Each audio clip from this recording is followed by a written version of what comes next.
Oh, good? May bounce lang tayo sa body. Natural bounce lang. So, hindi naman kailangan you'll be. So, gano'n na siya.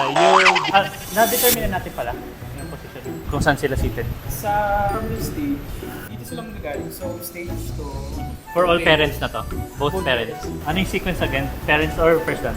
Parents. Sila muna.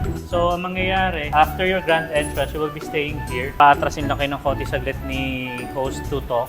Then after that, you're gonna be picking your moms here. Yes, dito muna po. Pero, wala pa naman pong music yun. Pero gawin lang natin once para lang may proper idea lang si mother how it will happen on the day. Okay, so from here, you're gonna be going to your mom first and then ask for a hand and then going here.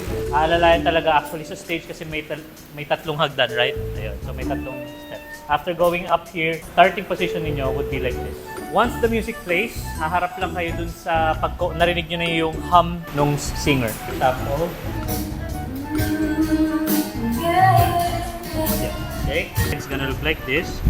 1, 2, and 7, 8. Take note lang po while we're doing all the swayings, it's more on eye contact than looking at your feet. Kasi mas confusing po siya. Any questions po? Oh, good? Karaoke pala. Singing portion pala ang kailangan. Dapat sing with your parents pala yung segment. Step back, very gentle. This is 1, 2. So regardless kung ano maunang pa, as long as we're stepping back. So hindi naman tayo strict when it comes to parent stances. So from here, you're gonna pull her into your left. Yan. Yeah. And here. 1, 2, and 3, and 4. 1, 2, 3, and 4. Good. Kaya na, without us. Medyo bumibilis lang. Papakinggan lang natin yung drums na tak. So, ganun na siya kabago. Yung movement ng drums, yun din yung movement ng feet. So, it's like pam, pap, pap, pap, pam, pap, and 2, tap, 2, tap. So, yung starting position naman natin would be facing each other lang, without hands. Once the music, not too far naman po. Arms length lang. Yan, alright. Now from here, sa atin, once na nag-play na yung music, gagalaw na agad si Father. 6 and 7. Yes, ganun yung tempo niya sa chorus.